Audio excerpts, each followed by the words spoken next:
আপনারা সবাই? আমি আলহামদুলিল্লাহ ভালো আছি। ভালো ভালো আমি না সকাল সকাল রান্নার মিশন শুরু করছি।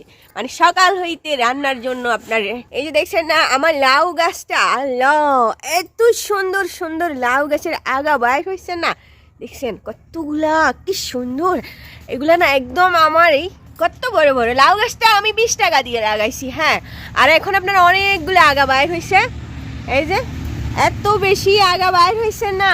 আর হচ্ছে আপনার পাতাগুলা বিশাল বিশাল। আমি কিন্তু আপনার কোনো সার আর কোনো কিছু ইউজ করি না। আমি সব সময় প্রতিদিন সকালে লাউ গাছে আমি খালি পানি দিই, ঠিক আছে? আর কিছুই দিই না, আর কিছুই দিই না এই লাউ গাছে। আর প্রতিদিন তো যেহেতু খাইতে হবে তাহলে তো রান্নাই করতে হবে। তো আসছি আপনার এই মই দিয়ে যে টিনের উপরে উঠতেছি।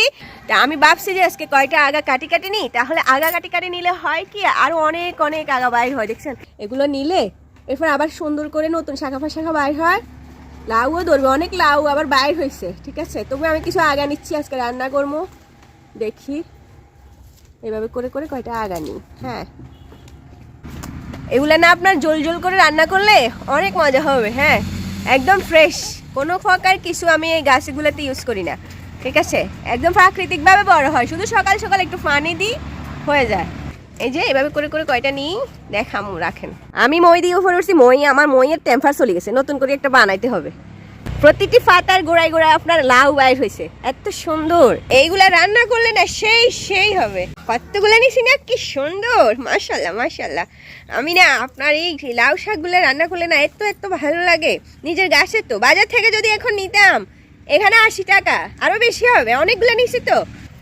লাউ পাতা আপনার লাউ শাক কাটার সময় করতে হয় যেন মাটিতে না লাগে, কোনো কিছুতে লাগলে হবে না, একদম মানে যত্ন সহকারে এগুলো কাটতে হয়।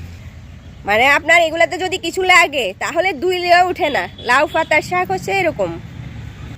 লাউ শাক আপনারা কিভাবে রান্না করতে পছন্দ করেন? আমি না আমার আম্মাকে জিজ্ঞেস করি, লাউ শাক যখন নিই জিজ্ঞেস করি, আমাকে জিজ্ঞেস করতেছি আম্মা লাউ শাক কীভাবে রান্না করলে বেশি মজা হয়? তা আম্মা বলে যে তুমি বুটের ডাল দিয়ে, তারপরে রসুন দিয়ে, শুকনা মরিচ দিয়ে, শেষে একটু তেলের দাগ করে দিয়ে দিবা, ওগুলা খাইতে গ্রানও হয়, অনেক মজাও লাগে, ঠিক আছে?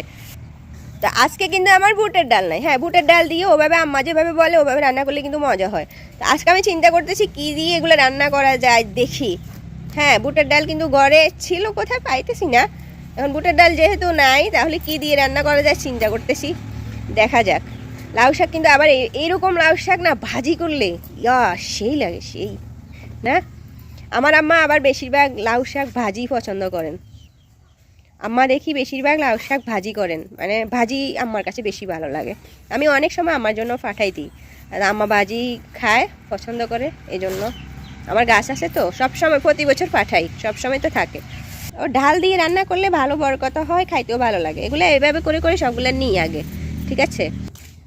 এভাবে করে করে নিয়ে ধুয়ে ফেলবো। এই যে বিসমিল্লাহ বলে আগুন ধরাই দিই, বাতি ধরাই আগে, বিসমিল্লাহ। বাতি নিবাই দিই, পাতিল গরম হয়ে গেছে, তেল দিয়ে দিচ্ছি। হবে, ভালো লাগবে না।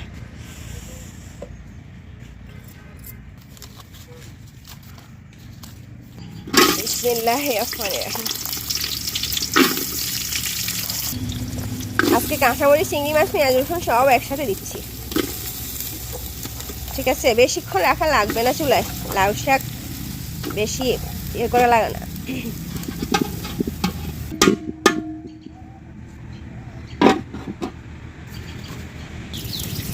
আমি তেল পেঁয়াজে আলুগুলো একটু ভাজি করে নিব। হ্যাঁ, তেল পেঁয়াজের মধ্যে আলুগুলো একটু ভাজি ভাজি করে নিলে,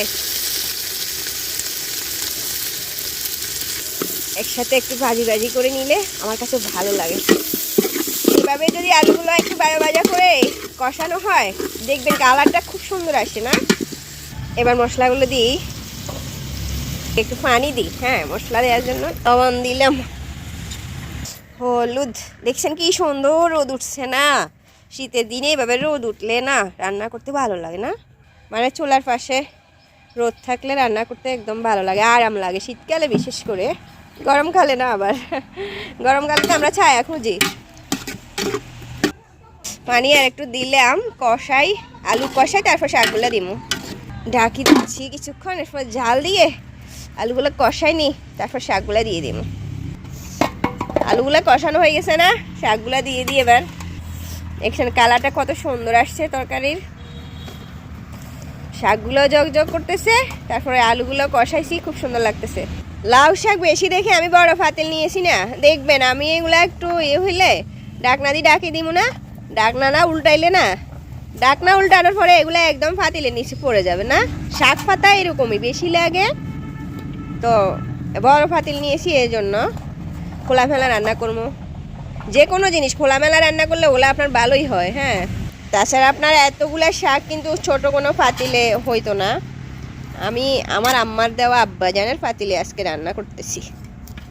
আব্বাজানের পাতিলগুলো দেখছেন, সেই আমাদের পাতিলগুলো না অনেক মজবুত। হ্যাঁ, এই যে কীরকম, এখনও এগুলো আরও মনে হয় 10 বছরেও কিছু হবে না। আমার জন্মের আগের পাতিলে রান্না করতেছি। কিছুক্ষণ ডাকি রাখি আগুন দিয়ে, এবার বিসমিল্লাহ।